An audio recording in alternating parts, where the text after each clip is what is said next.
Hello, my name is Nathan with Dwakin. I have a special Magic game for all of you today. Kaylee and I will be playing Unsanctioned. This is a silver-bordered set featuring 5 mono-colored 30-card decks. Each player chooses 2 of those decks and shuffles them together to play against each other. I decide to choose the black and red deck, while Kaylee goes with the white and blue deck. For my deck, the black half highlights some of the spikier aspects of Magic, with fast mana and devastating creatures, while the red half wants to show off the more chaotic side of Magic, utilizing random effects. For Kaylee's deck, the white half wants to keep everyone fair and honest, with effects that try to slow opponents down, while the blue half of the deck wants to stay in control by drawing cards and keeping the opponents guessing. Kaylee won the die roll, so she'll start us off. Turn 1, Kaylee plays a Plains and passes. My turn, I play a Swamp and Jack in the Mox, a 0-mana artifact, and when you tap it, you roll a 6-sided die. On a 1 it is sacrificed, on 2 it makes a white mana, on 3 it makes a blue mana, on 4 it makes a black mana, on 5 it makes a red mana, and on a 6 it makes a green mana. I tap the Jack in the Mox, rolling a 3 for blue, then cast Krark's Other Thumb, a 2-mana artifact that lets me roll twice instead of once whenever I roll, letting me ignore one of the rolls. On turn 2, Kaylee drops a Plains and casts Flavor Judge, a 2/2 that when it taps, she may choose a spell or ability targeting one of her permanents, and ask someone outside of the game if the story of what will happen makes sense. If not, Flavor Judge is sacrificed, and the spell or ability is countered. On my turn, I play a Booster Tutor, opening a Modern Horizons pack to grab Cave of Temptation, and play it as my land drop for turn.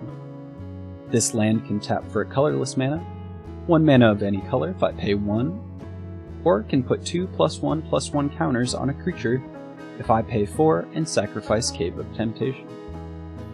I tap Jack in the Mox and roll a 1 and a 3. I choose the 3 for a blue mana, then I pass. On turn 3, Kaylee plays a Plains and moves to combat, swinging her 2/2, taking me down to 18.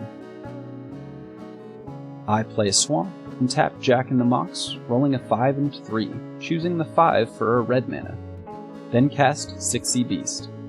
As it enters the battlefield, I secretly put 6 or fewer +1/+1 counters on it. Then Kaylee has to guess that number. If she's right, Sixy Beast is sacrificed. In this case, I chose 5, while Kaylee decides to pick 4. Since she didn't pick the correct number, my Sixy Beast survives. On turn 4, Kaylee drops a Plains and passes. I play a Swamp and go to combat, swinging my Sixy Beast for 5. This takes Kaylee down to 15. Then I cast a Cornelia Fashionable Filcher, a 3/3 squirrel that gives me an acorn counter whenever a spell with a squirrel in its art is cast, and whenever a squirrel enters the battlefield or dies. I can pay 2 and a black and X acorns to give a creature -X/-X until end of turn. Or I can pay green and X acorns to give target creature +X/+X until end of turn. I pass to turn 5, where Kaylee plays an island and Merman, a 3/3 human fish that lets Kaylee draw a card when it enters the battlefield. On my upkeep, I reveal Infernal Spawn of Evil.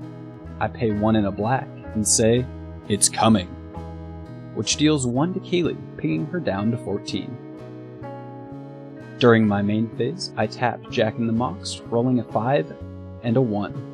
I choose the 5 for a red mana, and I play Abstract Iguana, a 1/1 that gets a +1/+1 counter for every spell I cast, as long as the first letter of the artist's name hasn't been named. I go to combat, swinging for 5 with my Sixy Beast, taking Kaylee down to 9. On turn 6, Kaylee plays Plains and taps 3 for Ordinary Pony. a 2/2 which exiles one of her non-horse creatures and returns that creature to the battlefield. She targets Merman, which re-enters the battlefield and draws her a card. Then she plays Staying Power, a 3-mana enchantment that causes until end of turn and this turn effects to not end. I drop a mountain, then tap Jack in the Box, rolling a 4 and 6. I choose the 4 for a black, and I cast Skull Saucer. I note the letter M for Mike Burns, so Iguana gets a counter. Skull Saucer is 4/1, flying zombie head. It destroys target creature when it enters the battlefield. It is sacrificed if my head stops touching the table. I choose to destroy Merman as it enters. Then go to combat, swinging for 5 with 6e Beast, once again. This time, Kaylee blocks with Flavor Judge and her creature dies. Turn 7, Kaylee plays a Flames and casts Look at Me, I'm the DCI. A 7-mana sorcery that bans any card, other than a basic land, for the rest of the match. Skull Saucer is chosen, so it is removed from the game. On my turn, I play a Swamp and crack Cave of Temptation to put 2 counters on Abstract Iguana. Then go to combat, swinging my 5/5, 4/4, and 3/3 for a total of 12 damage. To survive the attack, Kaylee blocks the 6/6 with her ordinary pony. The pony dies, and Kaylee goes down to 2. On turn 8, Kaylee plays Topsy Turvy, an enchantment that reverses each player's turn phases. So, Kaylee moves from her pre-combat main phase to her beginning phase, which lets her untap and draw. I start my turn on the end step, then move to my post-combat main step, go to combat, then pre-combat main phase, and lastly, my beginning phase. So, I untap and draw, passing to Kaylee. Turn 9, Kaylee plays an island and passes to her beginning phase, drawing a card. After my end step, I cast Goblin SWAT Team, a 2/2 goblin. I can say, Goblin SWAT Team, to put a +1/+1 counter on it, unless an opponent swats the table within 5 seconds, which Kaylee does so. I go to combat, swinging for 14. Kaylee can't block, and goes to 0.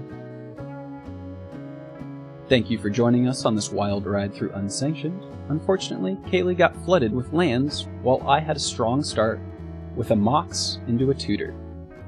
I hope you all enjoyed this silver-bordered match, so until the next video, good night and good luck.